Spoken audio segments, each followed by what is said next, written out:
L'invité du jour, animé par Aurélie Véron. L'invité du jour sur Espoir FM aujourd'hui, c'est Lydie Bissota. Bonjour. Bonjour. Alors, vous êtes la responsable de la médiathèque de Boé. Alors, Oui. on vous reçoit aujourd'hui à l'antenne d'Espoir FM pour parler bien sûr de la fête de la lecture, l'édition 2025. Mais avant, est-ce que vous pouvez nous faire une petite présentation de la médiathèque de Boé? On en profite. Alors, la médiathèque, en fait, elle est située à Boé village, puisque la commune est quand même étendue. Voilà, elle fait dans les 500 mètres carrés. Nous avons 37 000 documents, je crois, actuellement. Voilà, après, on est en pleine restructuration, mais ça n'a rien à voir avec la fête de la lecture. Mais la médiathèque devient une ludomédiathèque. Oh, donc Et ça veut nous dire avons des donc jeux. en charge... Pardon ? Donc ça veut dire des jeux, c'est ça? Oui, tout à fait. Nous prêtons des jeux depuis 7 ans maintenant. Et là, il y a eu une extension un petit peu du bâtiment et pour mettre le jeu en avant. D'accord, très bien. Qui peut venir à la médiathèque de Boé? Tout le monde. Il y a des personnes qui habitent la commune, hors commune, de tout âge. Il y a juste une petite différence au niveau des tarifs entre les Boétiens et les personnes qui n'habitent pas la commune, mais ça s'arrête là. D'accord, bon, eh bien très bien. Alors donc, comme je l'ai dit aussi il y a quelques minutes, on vous reçoit à l'occasion de la fête de la lecture de Boé qui a lieu les 11 et 12 octobre à l'espace culturel François Mitterrand, à Boé bien entendu. C'est la 36e édition, donc c'est vraiment un rendez-vous incontournable. Ah oui, qui est bien ancré maintenant dans le paysage de l'agglomération, qui a toujours un grand succès. Voilà, c'est vrai que le fait d'avoir des interventions des auteurs dans les écoles de l'agglomération dans la semaine qui précède la manifestation, ça permet de faire venir quand même beaucoup de monde parce que les enfants qui ont reçu un auteur, c'est sûr qu'ils ont envie de revenir sur le salon, de se faire dédicacer un ouvrage de l'auteur qu'ils ont reçu, d'en découvrir d'autres. Après, il y a plein d'autres événements à côté. Il y a des spectacles, il y a des stands, voilà, d'art créatif ou plein de choses, quoi, des lectures avec lire et faire lire. Il y a de quoi remplir toute la journée. Même 2 jours, puisque c'est Oui. sur 2 jours. Il faut le préciser, la fête de la lecture de Boé, c'est un rendez-vous essentiellement pour les enfants, les familles. Oui. Voilà, c'est vraiment des auteurs de littérature jeunesse qui sont présents et qui interviennent dans les classes. Donc nous, le public que l'on touche essentiellement, c'est de la maternelle jusqu'à la fin du primaire, jusqu'au cycle 3 en fait. On dit souvent que les enfants lisent de moins en moins. Pourtant, quand on voit la fréquentation de la fête de la lecture à Boé chaque année, est-ce que c'est à partir d'un certain âge où les enfants adorent encore les livres quand même? Oui, tout à fait. Les enfants adorent les livres, les parents les amènent régulièrement. Après, c'est sûr que là, il y a un petit créneau où on les perd, c'est à l'adolescence, où vrai. les copains sont quand même plus importants que les livres.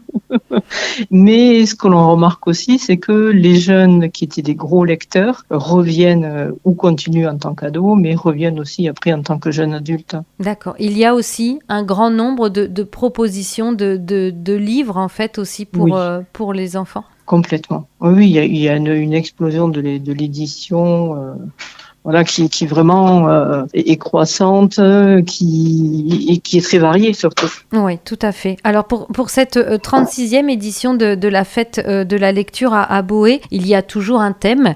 Cette année, quel est le thème ? Alors cette année, c'est le thème de la mer et des pirates. Oh, c'est un thème qui n'avait jamais été abordé en 36 années. Je ne suis pas sûre. Là, les pirates, peut-être il y a très longtemps. Là, on était resté un petit peu sur ce thème-là parce que l'an dernier, il y a une classe de Boé qui a eu la chance de pouvoir aller sur le Vendée Globe rencontrer Justine Métro. Et on se dit que on avait envie de continuer à surfer, si je peux me permettre, et à rester sur cette thématique-là. D'accord. Donc, qu'est-ce que ça veut dire, au final, ce thème pour l'édition de 2025 ? C'est-à-dire qu'il y a beaucoup d'animations et de spectacles qui vont être sur ce thème-là. Nous avons quelques auteurs en rapport avec le thème, mais bon, après, ils n'ont pas fait que des ouvrages sur la mer. Donc, il y a de nombreux ouvrages qui sont présentés malgré tout, quoi. Par contre, nous avons une belle affiche qui rappelle la vague d'Okusai. avec une pirate posée sur une planche de surf qui donne vraiment envie. En train de lire, bien sûr. Un pirate Bien sur sûr. une planche de surf qui lit, voilà, c'est normal. Ça va sans dire. C'est dans l'ordre des choses, non? Tout à fait. Avec des oiseaux littéraires aussi. Voilà. En forme de livre, c'est ça. J'ai l'affiche sous les yeux. C'est une très belle affiche, justement. C'est fait par un illustrateur qui sera présent au festival? Tout à fait. Oui.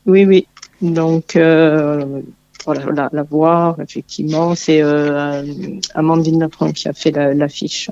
D'accord, très bien. Est-ce qu'il y a aussi un prix du livre jeunesse à la fête de la lecture? Oui, je crois que c'est la 12e ou la 13e édition cette année. Je suis en train de perdre le nombre.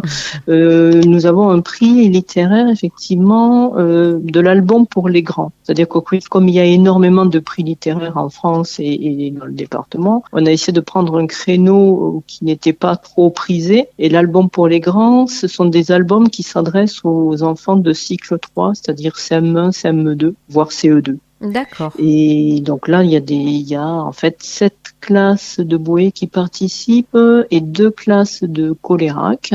Et les enfants après sont venus, donc ont lu les 4 albums, dont il y a ou l'auteur ou l'illustrateur qui sera présent à la fête de la lecture. Ils sont après venus voter à la médiathèque où on organise un scrutin dans les règles avec un isoloir, l'urne, les listes d'émargement et des bulletins de vote qui représentent chaque album. D'accord. Et donc, on sera ce week-end qui est au le moment lauréat. de l'inauguration. Au moment de l'inauguration, il y a la remise du prix en même temps. D'accord. Je suis sûre, vous le savez déjà, non? Oui. On tient surtout à préciser que ce ne sont que les enfants qui votent, pas les adultes, pas les enseignants, pas les bibliothécaires, que les enfants. D'accord. C'est ça qui est important aussi. D'accord. Donc ça, c'est important de le préciser. Donc rendez-vous, l'inauguration, c'est à quel moment? C'est samedi matin, donc le 11 à 11h. D'accord, très bien.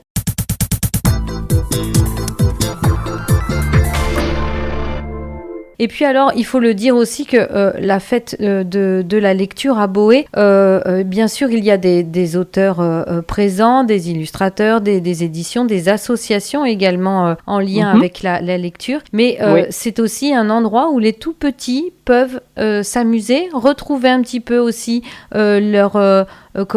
l'équipe des crèches, c'est bien ça, ou des centres de loisirs? Tout à fait, voilà. Il y a un stand tenu par la crèche, par la centre de loisirs. Alors, la crèche, en général, ils font de superbes livres que les enfants peuvent colorier sur place ou emporter. Il y a des stands aussi de l'accueil de loisirs, c'est-à-dire le temps périscolaire après l'école. Voilà, tous les acteurs qui sont investis. Et à noter aussi cette année, l'association Lire et Faire Lire, qui en général participe et lit des histoires pendant le salon. Cette année, en plus, l'association fête ses 25 ans. Donc, nous avons 3 points de lecture sur toute la fête de la lecture et un point fort le samedi après 17h parce que, voilà, c'est le moment de fêter leurs 25 ans. Bien sûr. Et oui. Donc, c'est un très beau week-end à découvrir à Boé.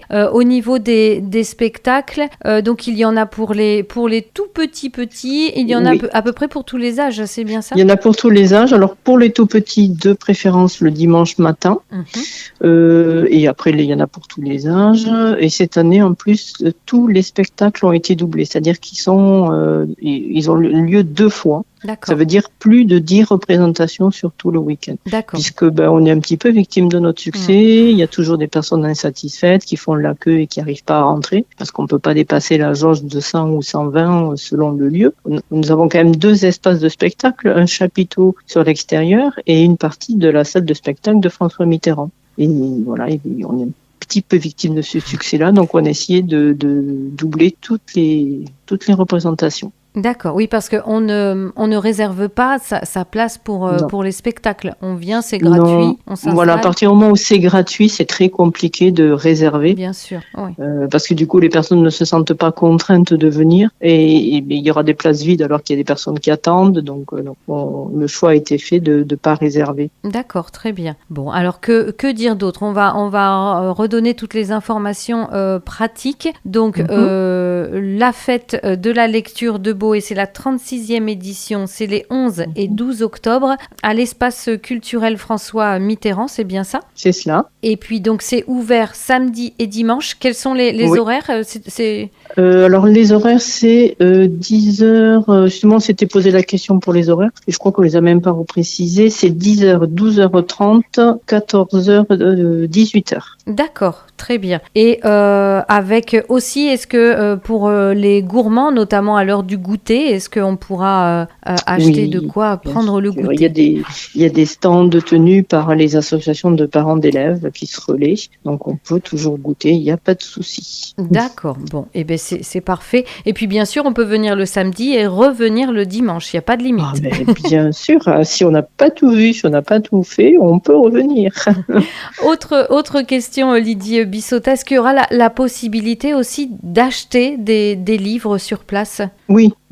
Tous les auteurs sont à une table avec leurs ouvrages. Le stand est tenu par la librairie Martin Delbert. Ils amènent d'autres ouvrages aussi. Donc en général, il faut ou faire très attention à la carte bleue ou prendre du liquide pour se retenir parce que les personnes nous disent mais moi j'arrive jamais à me retenir et je laisse une petite fortune.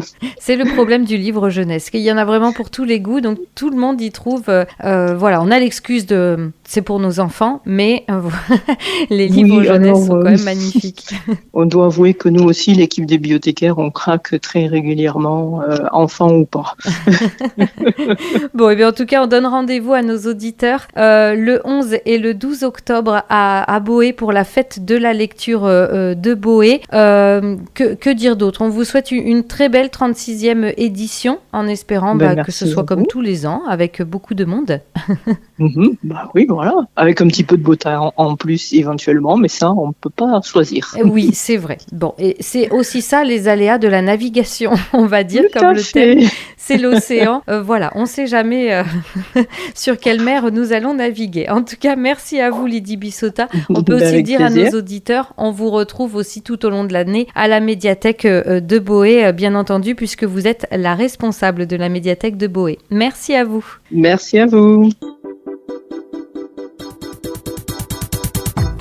C'était l'invité du jour, animé par Aurélie Véron.